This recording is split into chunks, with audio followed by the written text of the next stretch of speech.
문이 열려 있었어요. 근데 인기척이 없었죠. 거기서 한 걸음만 더 안 갔더라면 전 제 딸이 어떻게 망가졌는지도 몰랐을 거예요. 그날 봐버린 거예요. 무릎 꿇고 있던 애 얼굴에서 사람이 아니더라고요. 구독 버튼을 눌러주세요. 금빛 행운과 함께 감동적인 이야기를 들려드릴게요. 사연 시작합니다. 그날은 유독 김치가 잘 익었어요. 아무 이유도 없었어요. 그냥 새벽부터 잠이 안 와서 막 버무린 김치를 봉지에 담았죠. 우리 수민이가 시댁 갔다 와선 며칠 동안 연락이 없길래 이참에 그냥 반찬 몇 가지 싸서 들러보자 싶었거든요. 딱히 밥 먹고 가겠다는 것도 아니고 얼굴만 슬쩍 보고 김치만 내려놓고 오려고요. 그냥 엄마 마음이 그랬어요. 그래서 새벽장 봐서 알타리 좀 묻고 참깨 살짝 뿌린 고춧가루 간단히 끓여서 양념김치 한 단지, 오이지 무침, 열무 된장국 조금. 제가 만든 것 중에 우리 딸이 제일 좋아하는 것만 담았어요. 김치 보자기를 품에 꼭 끌어안고 수민이네 집 현관 앞에 섰죠. 근데 이상했어요. 초인종 누르기도 전에 무언가 스산하달까. 어쩐지 사람 사는 기운이 안 느껴졌어요. 문을 톡 건드렸더니 열려 있었어요. 얘야, 문은 왜 잠그지도 않고. 작게 혼잣말하면서 들어갔는데 그 순간 딱 멈춰버렸어요. 그 거실, 너무 조용했어요. 텔레비전도 꺼져 있고 주방엔 설거지 그릇 하나 없고 공기청정기만 웅 하는 소리를 내고 있었어요. 수민아? 목소리가 저절로 낮아졌어요. 문득 베란다 쪽에서 기척이 느껴졌어요. 천천히 다가가 보니 창가에 조그만 앉은 등이 보였죠. 딸이었어요. 수민이. 근데 자세가 이상했어요. 정확히 말하면 무릎 꿇고 있었어요. 앞에 아무것도 없었는데 그냥 고개 푹 숙이고 바닥만 보고 있는 거예요. 그게 너무 이상했어요. 그리고 옆에 아이가 있었어요. 제 손녀 하연이. 그 애는 그림을 그리고 있었어요. 아무 말 없이. 근데 그 그림에 제가 두 눈을 의심했어요. 엄마가 무릎 꿇고 울고 있고 뒤에 검정 머리 큰 사람이 손가락질을 하고 있는 그림. 수민아, 왜 그래? 무슨 일이야? 다급하게 다가갔는데 수민이는 흠칫 놀라면서 저를 보질 않더라고요. 그제야 봤어요. 손등에 시퍼런 자국. 입술은 말라붙었고 다리는 마치 오래 앉아 있어서 절인 사람처럼 떨고 있었죠. 엄마가 오면 안 돼, 여기 오면 안 돼. 그 말에 속이 뭉개졌어요. 그게 무슨 말이에요? 딸이 친정 엄마 보고 오면 안 된다는 말이 나오다니.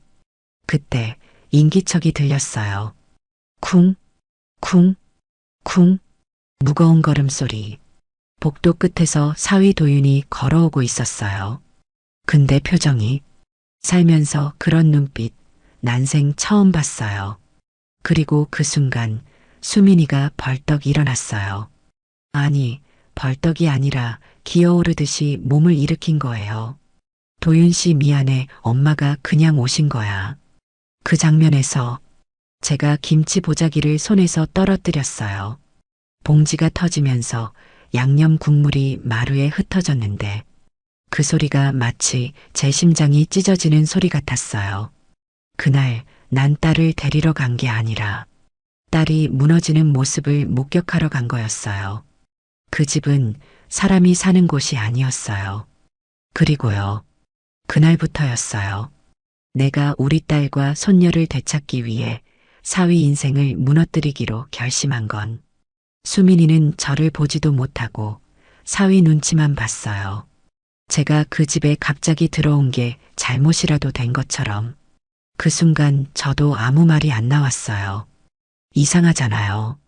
딸 집에 김치 좀 갖다 줬을 뿐인데 왜 저렇게 벌벌 떠는 거예요?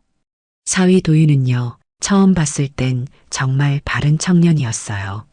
말투도 정중하고 얼굴도 반듯하고 선생님 출신이라 그런가 사람 말에 꼬박꼬박 존댓말 쓰고요.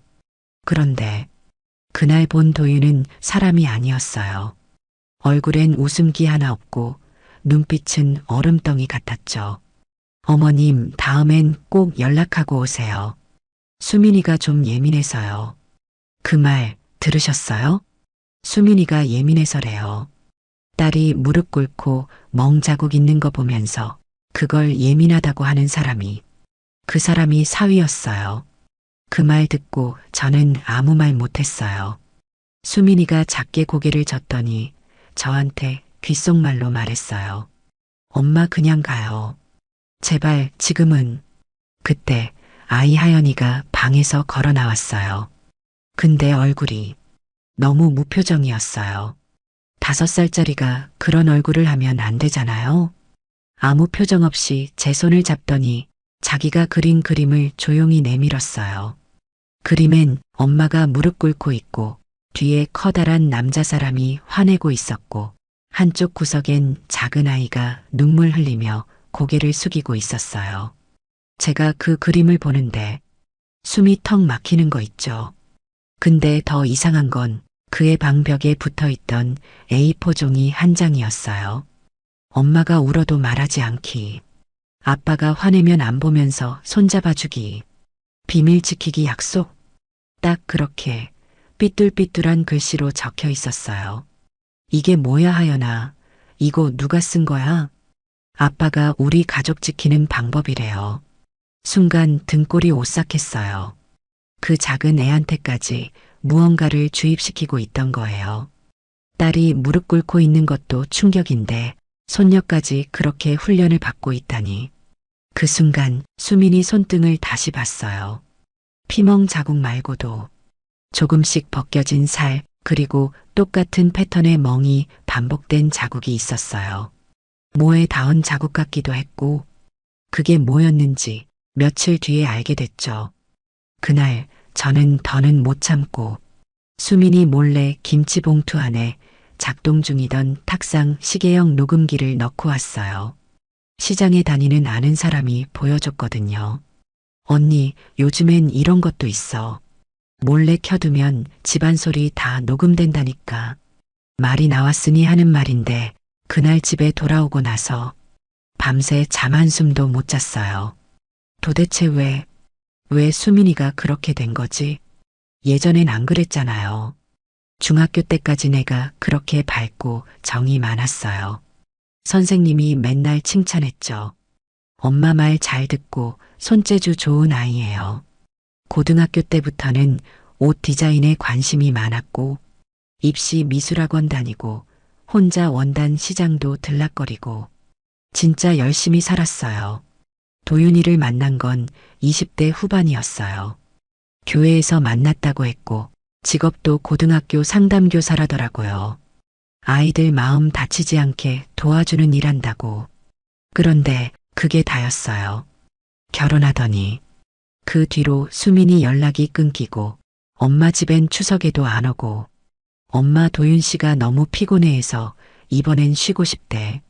다음엔 꼭 갈게. 미안해. 그때는 그냥 요즘 젊은 사람들은 다 그런가 보다 했죠. 근데 이제 보니까 그게 시작이었어요. 그날 밤 제가 녹음기 꺼내서 소리 틀었을 때요. 정말 말문이 막혔어요. 수민아, 오늘 감정 조정 못했어. 벌칙이 뭐였지? 그래, 무릎 20분. 정좌 자세로. 소리내면 다시. 그리고 그 뒤엔 조용한 울음소리. 그리고 또 도윤의 목소리. 그 여자가 또 오면 내 딸한테도 벌칙 줄 거야. 말 조심해. 그 말 듣고 제가 울었어요. 이게 무슨 집안이에요? 사람이 사는 집이 아니에요. 그건 그냥 조종당한 사람들끼리 감금된 곳이었어요. 그 다음 날 저는 다시 그 집을 찾아갔어요. 그리고 딱 한 가지 물었어요. 너 우리 딸한테 무릎 꿇게 한 이유가 뭐냐? 그 사위놈이 웃으며 말하더라고요. 그게 그 애한테는 그 자세가 안정돼요. 그 말을 듣는 순간 제가 뭐 했을 것 같아요? 도윤이한테서 그 말을 듣고 무릎 꿇는 자세가 안정된다고. 그 말 듣자마자 손이 부들부들 떨리더라고요. 그날 집으로 돌아오는데 계속 수민이 어릴 때 생각만 났어요. 그 아이가 어떤 아이였는지. 그 애는요, 세상 물정 모르는 애가 아니었어요. 오히려 저보다 더 어른스러운 애였죠. 수민이 아버지는 제가 그애 3살 때 세상을 떴어요. 버스 운전하시다 심장마비로요. 그날도 일찍 출근하신다고 도시락 싸서 내보냈는데 그게 마지막이었어요. 그날부터였어요. 제가 가장이 된 게 청소일, 식당 설거지, 고깃집에서 뼈 해체까지 안 해본 게 없었죠. 손은 늘 물에 젖어 있었고 겨울엔 손톱이 깨져서 피가 나곤 했어요. 수민이는 그런 엄마를 보며 자란 아이였어요. 어느 날은요, 제가 허리를 삐끗해서 일어나지도 못하고 방에 누워 울고 있었는데 그 애가 조그만 손으로 제 등에 파스를 붙여줬어요. 엄마, 조금만 참아나 다 컸어. 나 이제는 밥도 할 수 있어. 그 말을 듣는데 제가 더 아팠어요. 10살짜리 아이가 엄마를 위해 그렇게 말해야 한다는 게. 중학교 들어가선 봉제부에서 실과 기술을 배우기 시작했어요. 손재주가 얼마나 좋은지 학교 선생님이 직접 그러더라고요. 어머니, 수민이 손이 아주 야무져요. 이런 아이 드물어요. 고등학교 땐 디자인과로 진학하겠다고 하더니 밤새도록 스케치북에 옷을 그렸어요. 형편이 넉넉지 않아서 학원은 못 보냈지만 시장 돌면서 천조각, 단추 하나하나 모아오던 그 손. 그게 우리 수민이었어요. 엄마, 이거 봐. 나중에 내가 내 이름 걸고 브랜드 만들 거야. 그럼 엄마한텐 내가 직접 만든 한복 선물해 줄게. 그 말을 들었을 때 속으로 생각했죠. 이 아이가 내 삶의 전부구나. 그러던 어느 날 수민이가 데려온 남자가 도윤이었어요. 엄마, 이 사람 진짜 좋은 사람이야. 사람 마음을 잘 알아. 아이들 상담도 하고. 도윤이는 눈을 피하지 않았고 정중하게 고개를 숙이며 인사했어요. 어머님, 처음 뵙겠습니다. 수민이가 저한텐 참 고마운 사람이에요. 앞으로 더 웃게 해주고 싶어요. 그 말이 얼마나 따뜻하게 들렸는지 몰라요. 그땐 몰랐죠. 그 사람 말투가 가면이었다는 걸. 결혼식은 소박하게 했어요. 근데 도윤이 쪽 집안이 별로 나서지 않더라고요. 이상하다 싶었지만 뭐 그럴 수도 있지 하고 넘겼죠. 결혼하고 얼마간은 연락도 자주 오고 명절에 찾아와 직접 전도 붙여주고 친정엄마라고 저한테도 잘했어요. 근데 그게 반년이 채 안 갔어요. 그때부터였어요. 수민이가 변한 게. 처음엔 전화를 조금씩 늦게 받더니 나중엔 하루, 이틀 연락이 안 되기도 했어요. 엄마, 요즘 도윤 씨 일이 너무 바빠서 엄마 너무 자주 전화하면 그 사람 피곤해하니까 조금만. 그런 식이었어요. 제가 뭔가 잘못했나 싶어서 한 번은 편지랑 영양제 담아서 택배 보냈더니 수민이한테 이런 문자가 왔어요. 엄마 고마워. 근데 다음부턴 미리 말해줘. 도윤 씨가 놀랐어. 그때는 그게 걱정돼서 한 말인 줄 알았어요. 사위가 예민하니까 그럴 수 있다고. 근데 지금 와서 돌이켜보면요. 그땐 이미 수민이는 말조차 허락 없이 못하는 사람이 돼 있었던 거예요. 그 애가 그런 애가 아니었어요. 자기 감정에 솔직하고 하고 싶은 말 잘하던 아이였어요. 근데 그 애가 그날 제 눈앞에서 무릎 꿇고 고개 숙이고 사위 눈치 보면서 저를 향해 엄마 그냥 가라고 말했어요. 그게 저한테는요. 세상이 무너지는 순간이었어요.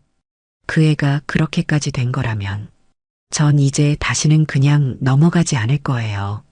그리고 그날 밤 그 녹음기 속에서 딱 한마디가 나왔어요.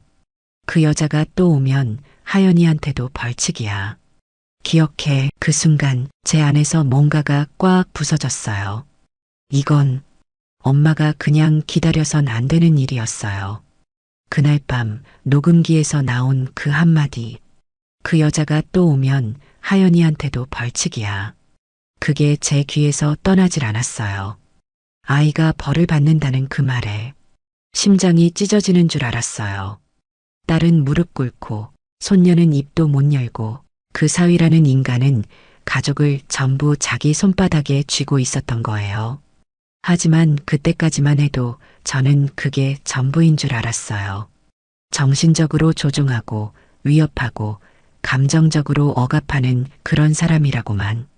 근데 그게 아니었어요. 그 인간은요, 더럽고 더러운 이중생활까지 하고 있었어요. 며칠 뒤였어요. 시장에 깻잎 사러 갔는데 한참 계산하던 중이었죠. 건너편 생선가게 금자 언니가 절 보자마자 달려오더라고요. 언니 잠깐만요. 나 오늘 아침에 이상한 얘기 들었는데 혹시 사돈댁 사위 이름 도윤 맞지? 왜? 이게 그냥 웃어넘길 일은 아닌 것 같아서 언니 오해 말고 들어봐. 우리 시장에 오는 유명한 부동산 여사장 하나 있잖아. 그 여자랑 언니 사위가 카페에서 손 꼭 잡고 앉아 있었다는 거야. 뭐라고? 그 여자 돈 많고 이혼한 지 좀 됐거든. 근데 그 여자 입에서 언니 사위 이름이 나왔다니까? 도윤 씨랑 새 출발하면 좋겠다 이런 식으로. 순간 몸이 딱 굳었어요. 뒷골이 싸하면서 손에 들고 있던 김치 봉지가 축 늘어질 정도로. 제가 입을 틀어막고 멍하니 서 있으니까 금자 언니가 급히 말을 바꿔요. 아니야 언니. 그냥 헛소문일 수도 있지. 나도 확실하진 않지만 그날 장은 그냥 포기했어요. 손에 든 거 다 내려놓고 시장 한켠 의자에 주저앉아 버렸죠. 이게 무슨 일이에요? 딸은 집에서 무릎 꿇고 있고 손녀는 그림으로만 감정을 표현하고 그 인간은 카페에서 다른 여자 손을 붙잡고 있었다고요? 근데 생각해보면 그 인간은 항상 딸을 관리한다는 식으로 말했어요. 수민이가 감정 기복이 심하다. 아이처럼 굴 때가 있다. 그래서 내가 좀 도와주고 있다. 그 말이 그땐 그냥 상담 교사답게 표현하는 거라 생각했는데 지금 와서 보니 전부 세뇌였던 거예요. 수민이 스스로를 못 믿게 만들고 자신을 무조건 의지하게 만들고 심지어 딸한테 그런 말을 하더라고요. 엄마, 도윤 씨가 내가 불안정해서 아동학대처럼 보일 수 있다고 했어요. 혹시라도 엄마가 나 걱정해서 오해하면 하연이가 뺏길 수도 있다고. 그 말을 들은 순간 이건 단순한 감정 싸움이나 부부 갈등이 아니라는 걸 확실히 깨달았어요. 이건 고립이고 심리 조종이고 지배였어요. 도윤은 수민이를 사랑한 게 아니라 그 아이의 약점을 쥐고 흔들면서 자기가 우위에 서려는 지배욕의 괴물이었던 거예요. 그날 밤 저는 펜과 노트를 꺼냈어요. 지금까지 수민이한테 이상했던 행동, 도윤이 했던 말들, 하연이가 했던 말, 그리고 시장에서 들은 카페 사건까지 하나하나 다 적었어요. 그리고 다음 날 생선가게 금자 언니한테 다시 물었어요. 그 부동산 여자 이름이 뭐랬지?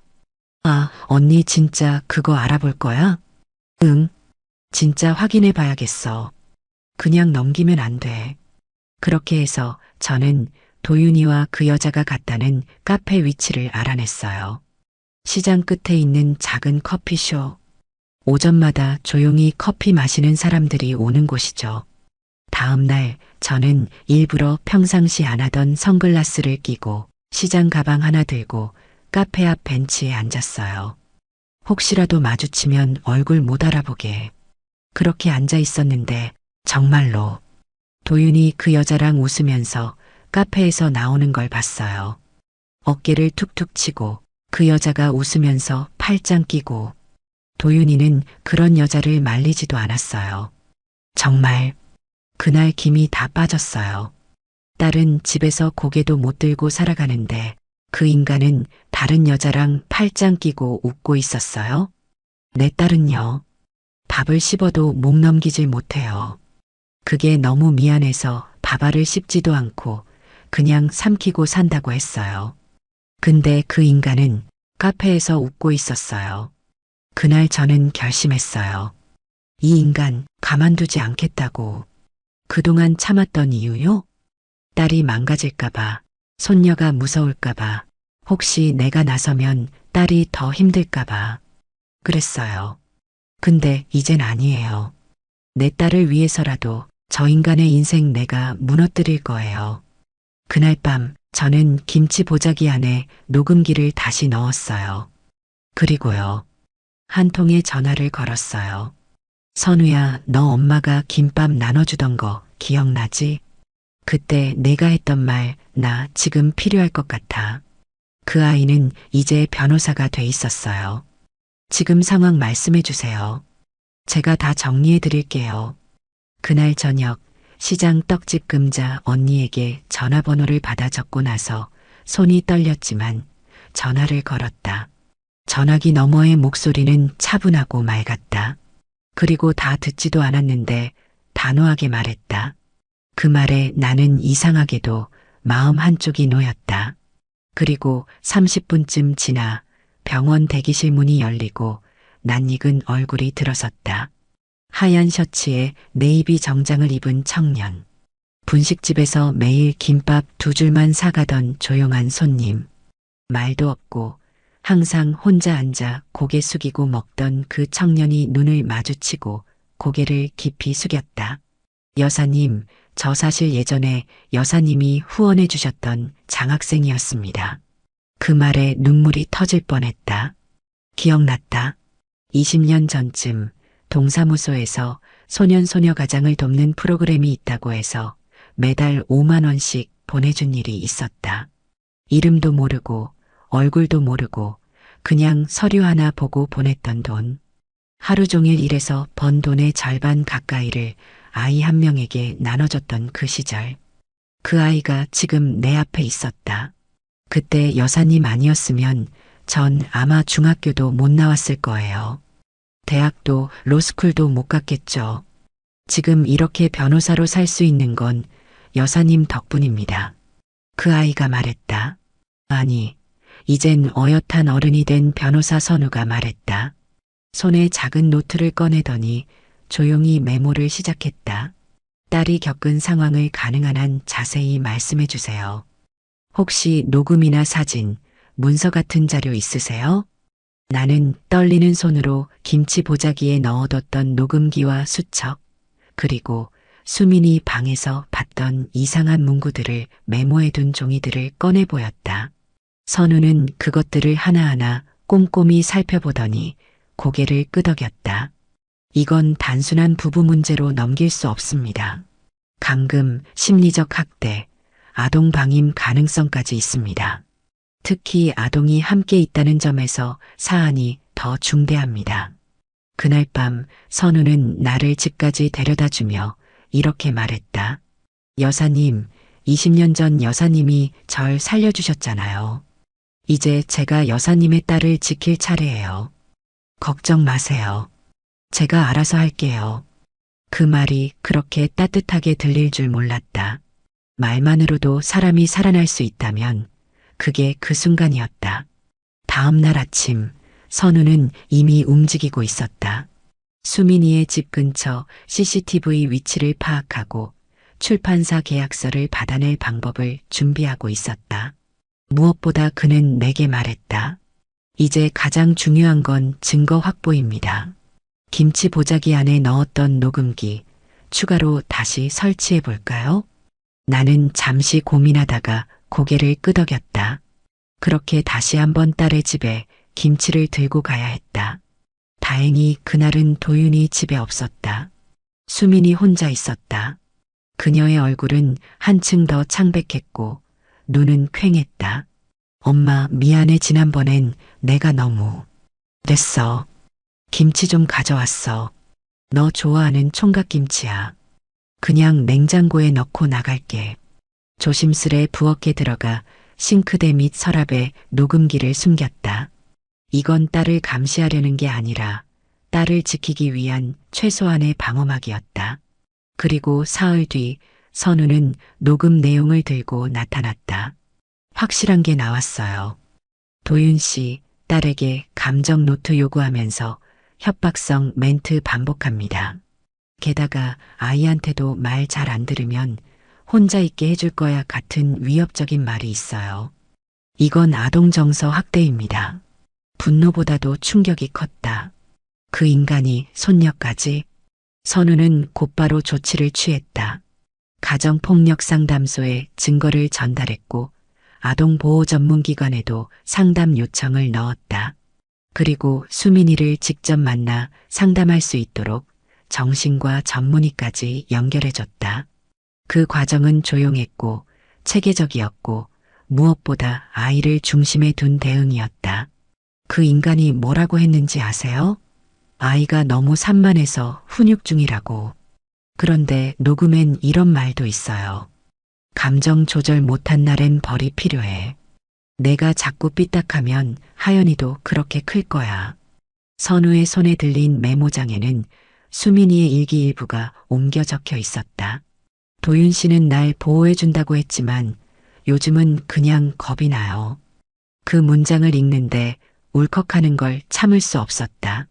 내 딸이, 내 손녀가 그렇게 두려움 속에 살아왔다는 걸 이제야 알게 된 내가 너무 한심해서. 선우는 말없이 내 손을 꽉 잡았다. 여사님, 지금부터는 제가 있습니다. 이제부터는 우리가 그 사람을 아주 천천히, 정확하게 무너뜨릴 겁니다. 그 말이 내겐 구원의 손 같았다. 그리고 나는 다짐했다. 2번 다시 우리 딸이 무릎 꿇게 두지 않겠다고. 며칠 뒤 선우는 두툼한 서류 봉투를 들고 나타났다. 그 안엔 수민이가 출판사와 맺은 계약서 사본, 원본 서명이 담긴 스캔, 그리고 약봉지와 진료기록 복사본이 들어 있었다. 하나하나 펼쳐보던 선우가 입을 열었다. 이건 그냥 계약이 아니라 거의 노예계약 수준이에요. 민석이 이름은 없었다. 출판 계약서의 모든 저작권, 2차 수익, 영상화 판권, 해외 판권, 굿즈 수익권까지 전부 대표 명의인 도윤 쪽으로 되어 있었다. 수민이가 직접 디자인하고 그린 일러스트들은 계약서상 업무 위임에 따른 산출물로 표기되어 있었다. 명백한 갈취였다. 여기 보세요. 이 서명 잉크 번짐이 있고 필압도 약하죠? 이건 본인이 정신 똑바로 아닐 때 서명했을 가능성이 큽니다. 그리고 이 날짜, 병원 진료일과 겹쳐요. 이날 수민 씨 수면제랑 항우울제 처방 받은 날이거든요. 약봉지를 펼친 선우는 무표정한 얼굴로 알약 봉투를 정리해뒀다. 모두 병원 정식 조제지만 복용 시 부작용으로 현실 인식 저하, 판단력 저하, 기억력 일시 감퇴 등이 적혀 있었다. 이 약들이요. 혼합 복용 시 환각이나 판단력 저하 올 수 있어요. 여기에 도장을 찍고 서명하라고 했다면 이건 명백한 사기입니다. 머리를 쥐어뜯고 싶은 심정이었다.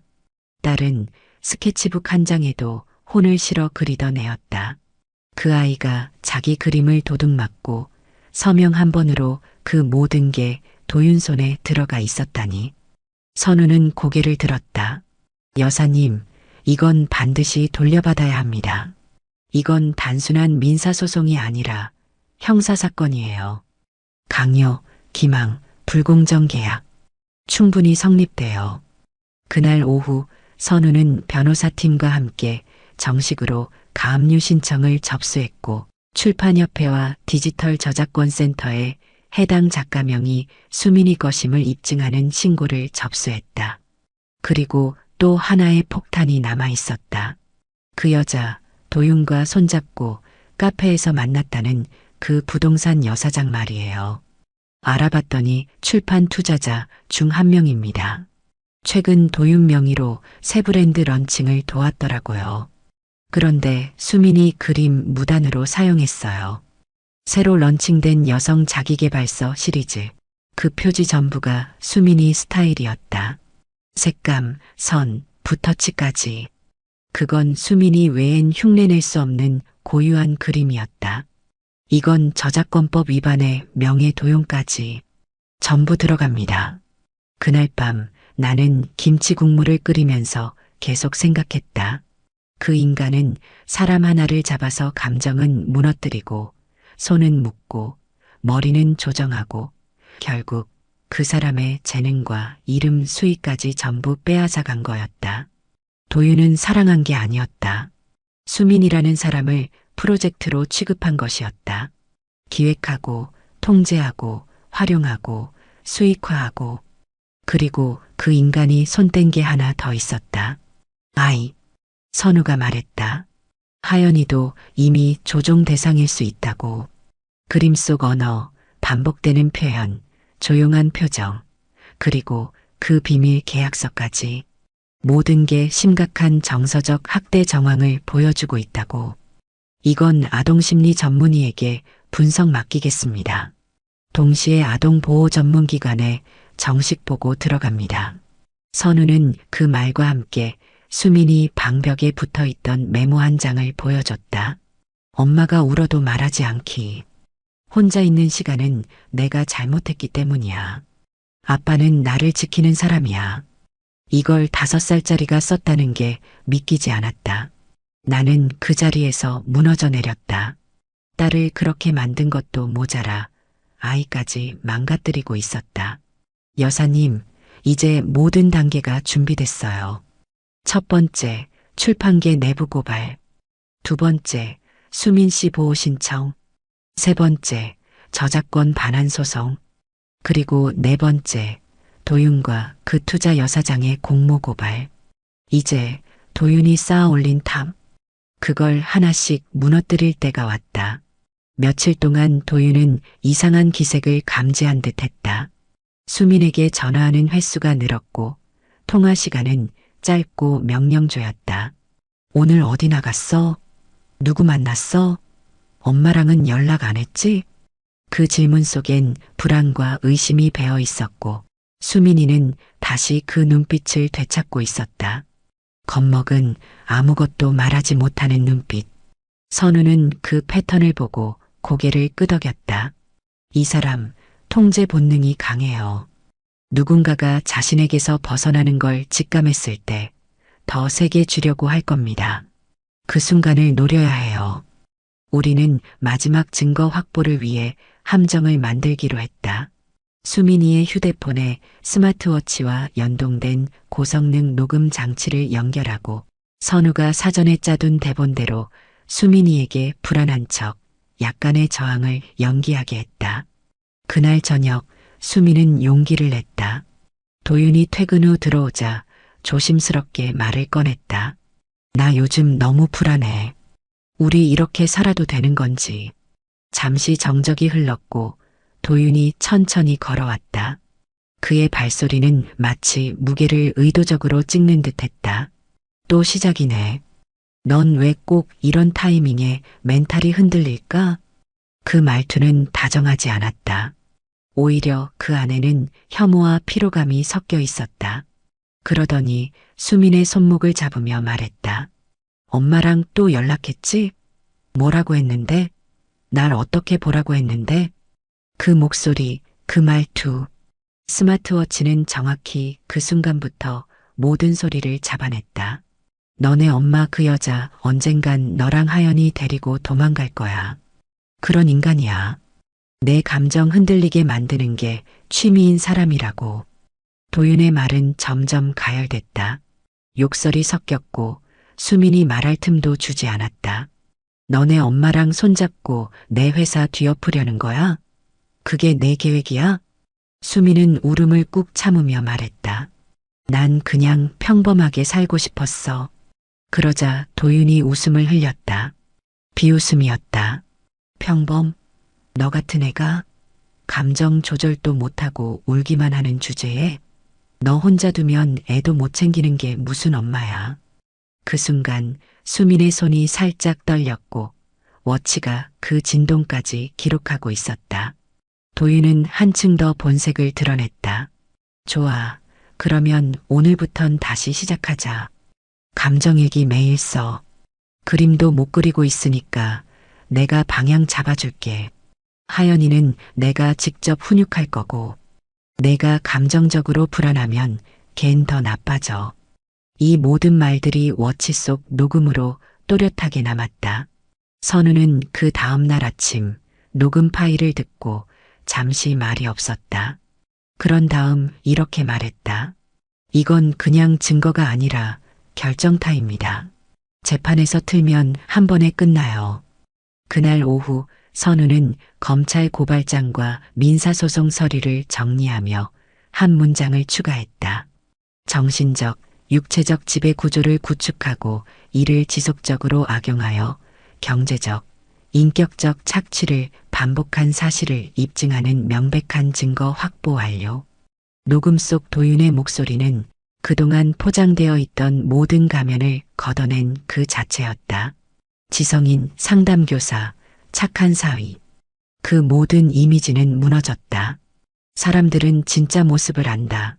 하지만 법은 증거가 있어야 움직인다. 그리고 이제 그 증거가 손에 들어온 것이다. 다음 주 고발장 제출과 함께 기자회견이 예정돼 있었다. 출판사 관계자들, 투자자들, 작가들, 그리고 그가 손대며 만들어냈던 이익들의 실체가 모두 드러날 예정이다. 선우는 그날 녹음 파일을 들고 말분에게 조용히 말했다. 여사님, 이제 곧 끝납니다. 딸과 손녀 다시 웃게 하실 수 있어요. 말분은 고개를 끄덕였다. 이제는 정말 끝낼 준비가 됐다는 듯이. 그리고 며칠 뒤 세상이 뒤집힐 사건이 시작된다. 기자회견이 열린 날 아침, 하늘은 유난히 맑았다. 그리고 말분의 마음도 그 어느 때보다 단단했다. 딸과 손녀를 지키기 위해, 그리고 더 이상 누구도 같은 피해를 입지 않게 하기 위해. 서울 강남 한복판, 평소 같으면 유명 출판사 대표로 인터뷰하던 그 건물 앞에 작가 착취 및 감금 피해자 법률 대리인 기자회견이라는 팻말이 세워졌다. 기자들이 몰려들었고 카메라 셔터 소리가 쏟아졌다. 플래시 불빛 사이로 선우가 조용히 등장했다. 차분하고 정제된 어조로 선우는 입을 열었다. 이번 사건은 단순한 가정폭력이나 부부 갈등이 아닙니다. 이는 한 사람의 창작자를 정신적사회적으로 고립시키고 그의 모든 재능과 삶을 통제하며 경제적 이득을 갈취한 명백한 범죄입니다. 그리고 곧이어 도윤이 말했던 녹음 파일 일부가 재생됐다. 감정일기 매일 써. 하연이는 내가 훈육할 거야. 그 여자 또 오면 하연이한테도 벌이야. 그리고 넌 혼자 두면 아무것도 못해. 그냥 날 믿고 따라와. 순간 기자들의 얼굴이 바뀌었다. 사건의 본질을 단번에 알아챈 사람들이었다. 지금까지 도윤이 만들어온 아이들의 멘토, 교사 출신 출판인이라는 이미지는 한순간에 무너져 내렸다. 기사가 퍼지는 데는 일시간도 걸리지 않았다. 감금 착취한 출판사 대표, 실제 녹취록 공개, 아내를 조종하고 아이까지 훈육, 작가 갈취 전말, 표지 디자인 도용, 저작권 강탈한 남편 진짜 얼굴 드러나다. 그날 오후 출판사 건물 앞엔 취재진들이 몰려들었고 회사 임직원들은 하나둘 짐을 싸서 빠져나갔다. 투자자들도 움직이기 시작했다. 이미 선우 측에서 전달한 법률 자문서와 녹취록, 고발장 사본이 수십 개 기관에 돌고 있었던 것이다. 계약 작가들은 일제히 계약 해지 통보를 보냈고 이미 책이 인쇄 중이던 몇몇 서점은 납품 자체를 거부했다. 도윤이라는 이름 석자는 출판계에서 금기어가 되어가고 있었다. 그날 저녁 도윤은 회사를 찾았지만 아무도 그를 반기지 않았다. 사무실 안은 텅 비어 있었고 본인이 애써 꾸몄던 대표실 유리문엔 누군가 매직으로 적어놨다. 여기서 울던 여자가 있었어요. 이제 웃을 차례입니다. 그 글귀를 본 도윤은 유리문을 발로 찼다. 하지만 돌아오는 건 출입증 반납을 요구하는 건물 경비의 무표정한 목소리뿐이었다. 그 와중에 그 여사장, 부동산 투자자였던 사람도 연락을 끊었다. 공동으로 추진하던 출판 프로젝트, 영상화 판권 사업, 북카페 프랜차이즈 모두 하루 만에 무산됐다. 도윤은 급하게 수민에게 전화를 걸었다. 그러나 수민의 번호는 이미 변호인 사무실을 통한 연락만 가능하게 조치된 상태였다. 더 이상 그녀는 도윤의 손아귀에 있지 않았다. 그제야 도윤은 깨달았다. 자신이 통제하던 모든 것이 손에서 빠져나가고 있다는 걸. 그날 밤 SNS에는 이상한 글이 하나 올라왔다. 도윤이 운영하던 출판사 공식 계정. 이건 다 오해입니다. 그 여자가 정신적으로 불안정해서 저도 피해자입니다. 그러나 반응은 싸늘했다. 수십 개의 댓글이 순식간에 달렸다. 정신적으로 불안정하게 만든 건 당신이지. 벌 받으세요. 누가 당신 같은 사람을 믿겠어요. 아이까지 훈육했다는 말에 분노가 치밀었습니다. 결정타는 다음 날이었다. 출판협회에서 도윤을 회원 자격 박탈했다. 저작권법 위반, 윤리규정 위배, 성실신고, 의무불이행. 그 어떤 이유 하나로도 회복 불가능한 타격이었다. 같은 날 도윤은 사문서 위조 및 강요죄, 아동 정서학대 및 감금, 저작권 침해 및 부당이득죄 등으로 정식 기소되었고 그의 명의로 등록된 수민의 작품 전량은 법원 명령에 따라 원저자에게 반환되었다. 그때서야 도윤은 말분이 왜 그렇게 김치 보자기에 정성을 들였는지, 왜 딸 수민의 떨리는 손을 보며 눈물을 참았는지 그제야 깨달았을지 모른다. 그러나 이미 늦었다. 세상은 그에게 다시 기회를 줄 생각이 없었다. 그리고 그날 밤 수민은 조용히 딸 하연이를 꼭 껴안고 말했다. 이제 무서워하지 않아도 돼.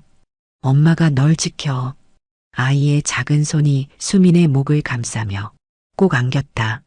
그 따뜻한 체온이 수민의 눈물을 녹였다. 지옥 같은 시간은 끝났다. 이제부터는 살아갈 일만 남았다. 며칠이 지나고 시간이 조금은 지나자 수민의 눈빛이 달라지기 시작했다. 예전처럼 선명하게 반짝이지는 않았지만 적어도 이제는 고개를 들 수 있었다. 그리고 숨을 쉴 수 있게 됐다.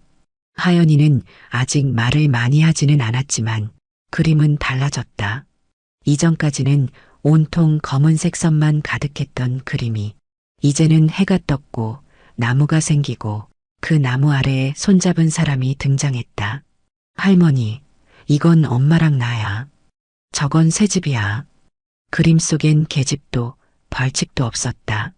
그저 초록색 풀밭과 노란 해, 그리고 옅게 웃고 있는 두 사람이 있었다. 그 장면을 보며 말부는 아무 말 없이 아이를 안아주었다. 무슨 말이 더 필요했겠는가.